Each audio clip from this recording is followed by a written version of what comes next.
Don Juan y las ánimas del purgatorio.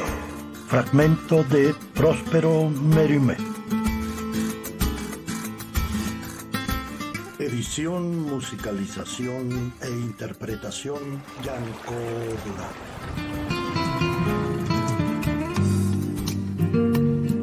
El río de la memoria, con Yanko Durán.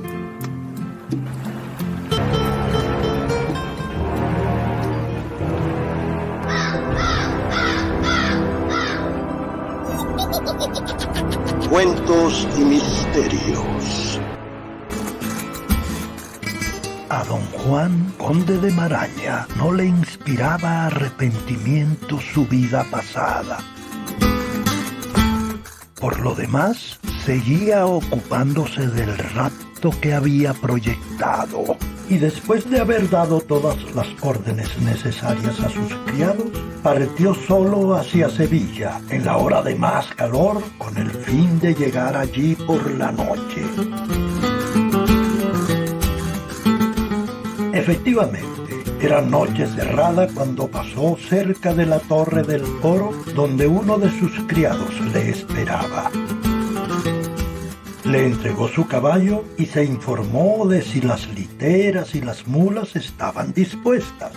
Siguiendo sus órdenes, debían esperarle en una calle bastante cercana al convento para que pudiera llegar pronto a pie junto con Teresa, y no obstante, no lo suficiente como para excitar las sospechas de la ronda si los encontraba. Todo estaba dispuesto. Sus instrucciones habían sido ejecutadas al pie de la letra. Vio que tenía aún una hora por delante antes de poder dar la señal convenida a Teresa. Su criado le echó un gran manto castaño sobre los hombros y así ataviado entró solo en Sevilla por la puerta de Triana, ocultando el rostro con el fin de no ser reconocido. El calor y la fatiga le obligaron a sentarse en un banco de una calle desierta. Allí se puso a silbar y a canturrear los aires que se le ocurrieron. De vez en cuando consultaba su reloj y veía apenado que las agujas no avanzaban a la medida de su impaciencia. De repente, una música lúgubre y solemne le llegó al oído. Distinguió enseguida los cantos que la iglesia consagra a los entierros. Luego, una procesión dio vuelta a la esquina de la calle y se dirigió hacia él.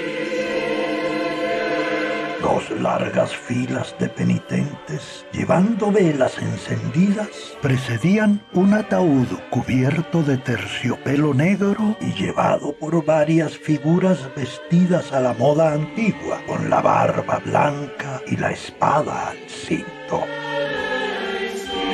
La marcha estaba cerrada por dos filas de penitentes enlutados que portaban cirios como los primeros. Toda la comitiva avanzaba lenta y gravemente.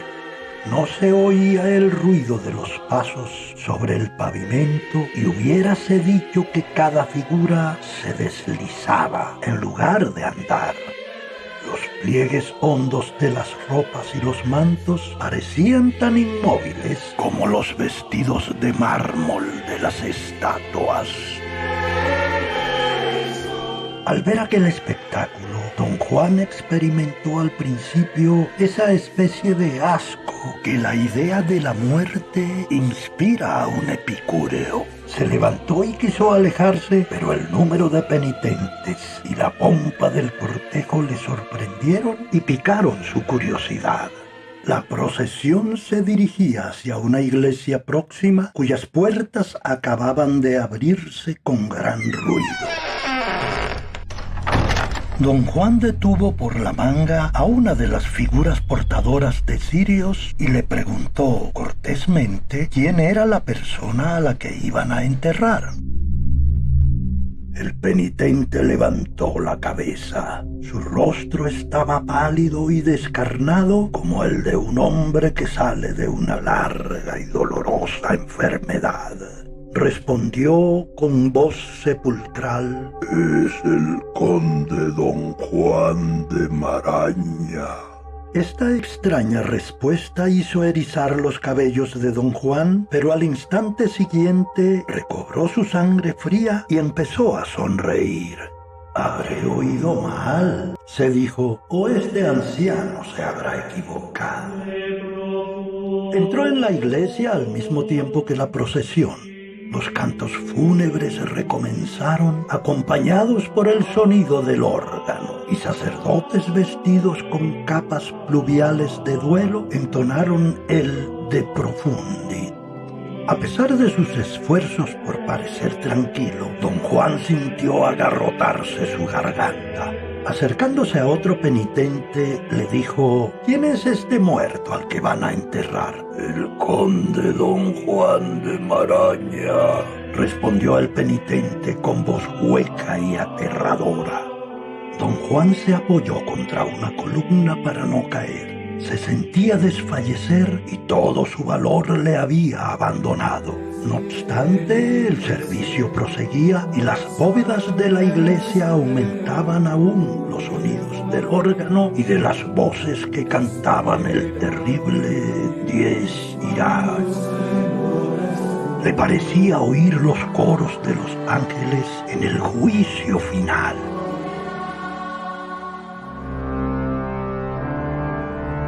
Al fin, haciendo un esfuerzo, cogió la mano de un sacerdote que pasaba por su lado. Aquella mano estaba fría como el mármol. «En el nombre del cielo, padre, ¿por quién oráis y quién sois?»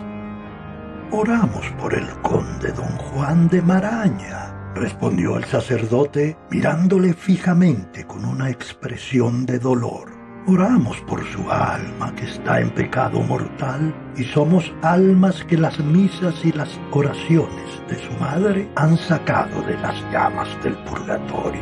Pagamos al hijo la deuda de la madre, pero esta misa es la última que nos está permitida decir por el alma del conde don Juan de Maraña». En aquel momento, el reloj de la iglesia dio la 1. Era la hora fijada para el rapto de Teresa. «Ha llegado la hora», exclamó una voz que partía de un ángulo oscuro de la iglesia. «Ha llegado la hora. Es nuestro». Don Juan volvió la cabeza y vio una aparición horrible. Don García, pálido y ensangrentado, avanzaba hacia el capitán Gomar, cuyos rasgos estaban aún agitados por horribles convulsiones.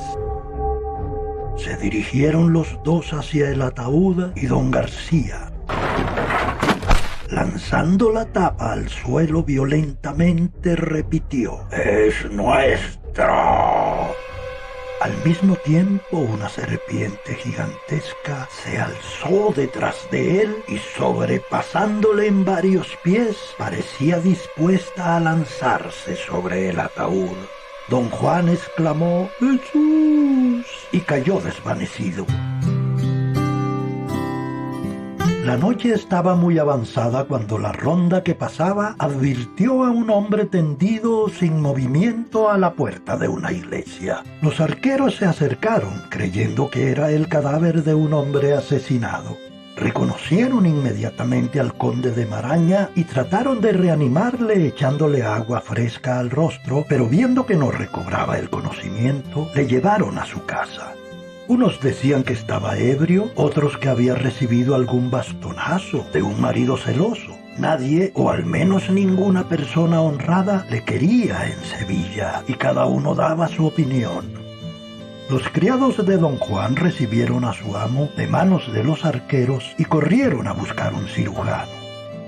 Le hicieron una sangría abundante y no tardó en recobrar sus sentidos. Preguntó dónde estaba y luego qué había sido del capitán Gomar, de don García y la procesión.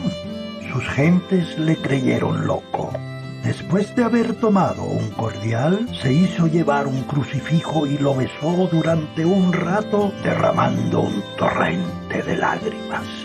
Luego ordenó que le llevaran un confesor. La sorpresa fue general, tan conocida era su impiedad. Varios sacerdotes, llamados por su gente, se negaron a ir a su lado, convencidos de que les preparaba cualquier broma malvada. Al fin, un monje dominico consintió en verle. Les dejaron solos y don Juan, echándose a sus pies, le explicó la visión que había tenido. Luego se confesó. Mientras relataba cada uno de sus crímenes, se interrumpía para preguntar si era posible que un pecador tan grande como él consiguiera el perdón divino.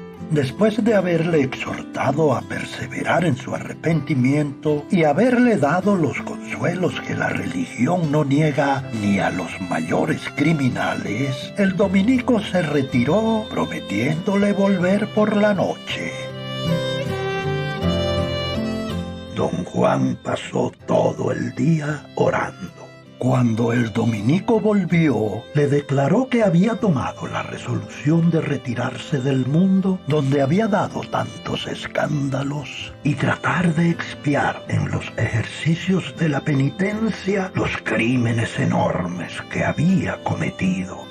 El monje, conmovido por sus lágrimas, le animó como pudo, y para reconocer si tendría el valor de seguir su determinación, le pintó un cuadro terrible de las austeridades del claustro. Pero a cada mortificación que describía, don Juan exclamaba que no era nada, que él merecía tratos mucho más rigurosos. Al día siguiente, don Juan hizo donación de la mitad de su fortuna a sus parientes que eran pobres. Consagró otra parte a fundar un hospital y a construir una capilla, distribuyó sumas considerables entre los pobres e hizo decir un gran número de misas por las almas del purgatorio, sobre todo por las del capitán Gomar y los infortunados que habían sucumbido batiéndose en duelo con él.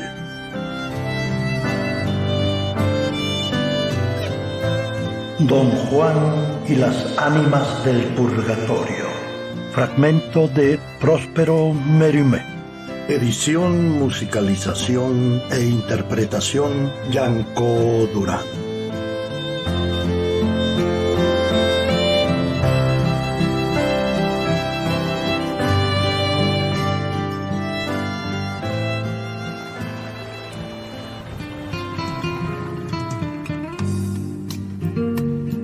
El río de la memoria, con Yanko Durán.